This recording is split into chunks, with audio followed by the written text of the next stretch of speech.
Hey everybody, thanks for checking us out here on the Fwoosh. Today we're going to be taking a look at the 2014 BotCon-exclusive Pirate Hunter figure. Now, the Pirate Hunter was exclusively available at BotCon, but he was not part of that crazy, huge, expensive BotCon box set they have every year. He was another figure available outside that set that was available for attendees to purchase, and I happened to snag one off eBay shortly after the convention ended because I simply had to have him. Now, they're calling him the Pirate Hunter, but what I know about the character is that he's based on a character called the Hunter, who would eventually go on to become another character called Shokaract. And I think I'm pronouncing that right. If I'm not, I'm sure one of you good people out there will let me know. Anyway, Shokaract, just to make a long story short, is one of those hugely overpowered, super crazy powerful characters. It's going to take over everything, but it turns out he was actually a herald of Unicron, and things went from bad to worse for the character, as they always do for characters like that. Now, the character, or the figure rather, is a straight up repaint of the Transformers Collectors Club Rampage figure from this year. And I love the Rampage figure, and so I knew I had to have the Hunter also. And just like Rampage, the colors are so well done. The gradients on both of them are just beautiful. I don't know what else to say about them. I was looking for something a little bit more flowery, but beautiful is going to have to do. And the original Shokaract was also a straight up repaint of the original Rampage figure, and that was also a BotCon exclusive. But that figure was always just slightly out of my reach, so when this one was announced, I knew I had to have it. And also, the original Rampage figure was not one of my favorites. I had it for a while, but it's so big and so kibbly with parts sticking out everywhere that it was just kind of awkward to handle. It was awkward to have on the shelf, so I didn't keep it for very long. So when this Rampage was announced, I went after it, and then when this Shokaract was announced, I also knew I had to have it. Now, he is based on the Transformers Prime Deluxe Class Megatron figure, which, ironically, I was not a fan of. But here, with him and with Rampage, it works. It's excellent. I love it. And it's a decent size, too, for a Beast Wars shelf. These two should always have been a couple of the larger characters, and they still are. Like, even with the new Rat Trap, this mold still works as being kind of on the large size. So it totally works for me. Now, let's take a look at the transformation here. Now, this transformation is not one of the most elegant, I would say. I'm not really a fan of it, but let's see if we can get through it without a lot of swearing and cursing. So the first thing we can do is get rid of his weapon.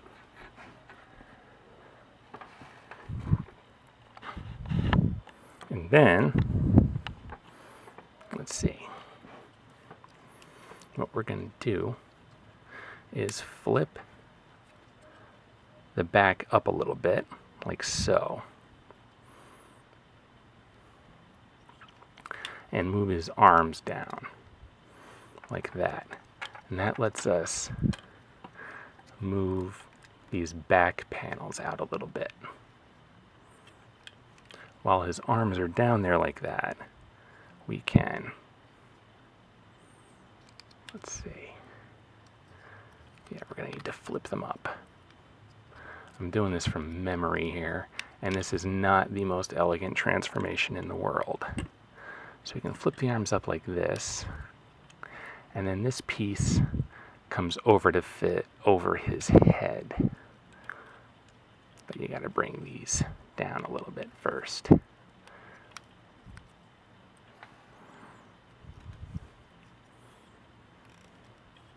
So that's going to end up looking something like that. Okay. Then his legs, his waist flips down like this, and that's got to come around. But then we've got to move his feet out of the way a little bit, and then the legs kind of come apart like so. Let me do that other one too. It always makes these sounds like, oh my god, I'm going to break it, or it just broke, but then it never actually breaks. Okay. So it's coming along here. Then what's supposed to happen is there's this bit here, and there's this bit here, and they fit together. And that goes for both sides. So the arms have to be moved down a little bit and out of the way for that to work. There we go. And then this other part of the wing, there's this clip, and then there's a peg hole right there that should fit into, just like that, just like that.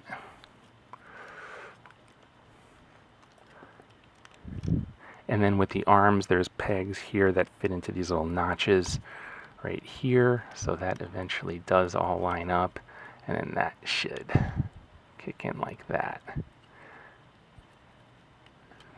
Okay, that comes down a little more. And then all that's left to do is flip these little bits out.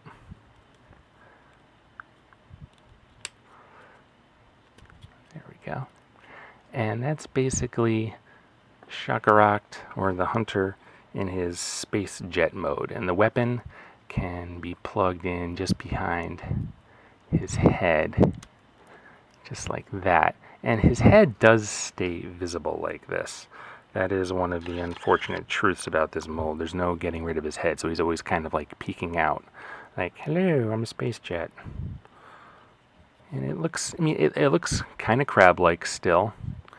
His original Beast Wars mold was like a crab, and it still does maintain a lot of that aesthetic. It still looks kind of cool. But that's the mold. And I think it works a lot better for him in Rampage than it ever did for Megatron. It was just so random for Megatron, but I think it kind of works here. And then to get him out of this mold, back to his robot form, it's, it's a little weird. But we just do everything in reverse.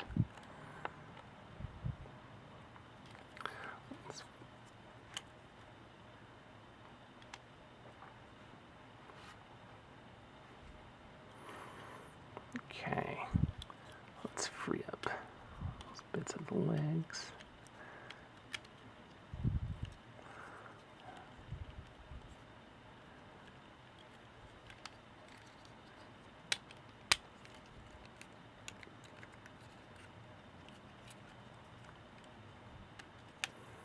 Move his legs down.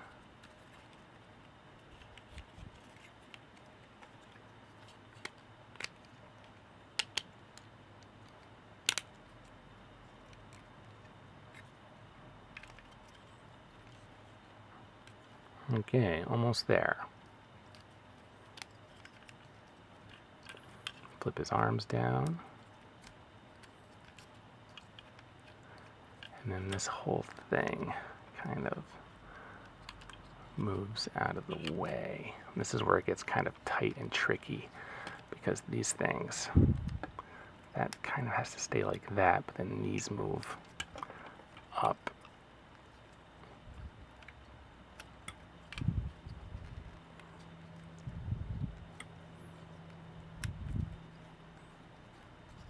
In like that. Okay. That looks like it's almost there. And then his chest.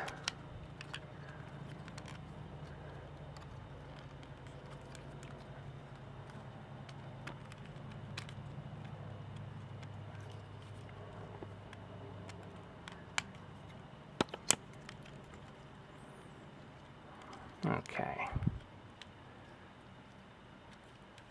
And that is basically it. Let me find his gun. Alright, so there he is, back in his robot mode. Ta-da! And I'm impressed I was able to do that as smoothly as I did. It's not an easy transformation, or intuitive in any way.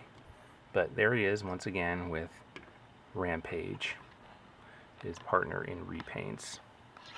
Now, this is a BotCon-exclusive figure, so he does go for a pretty penny on the secondary market, but what I paid for him wasn't too bad. It was actually less than most of the specialty shops are charging for him at this point, and a lot of shops are offering him only as part of a 2-pack with a less desirable figure. But I like him. I'm happy to have him. This is the first Shokaract figure I've ever owned, so I'm really stoked to have one on my shelves, to have one in my Beast Wars collection. So, if the mold appeals to you, and I can't imagine it wouldn't, then I would recommend keeping an eye on eBay and just looking for one that pops up at a reasonable price. Alright, so thanks for checking us out here on the Foosh, and I'll see you next time.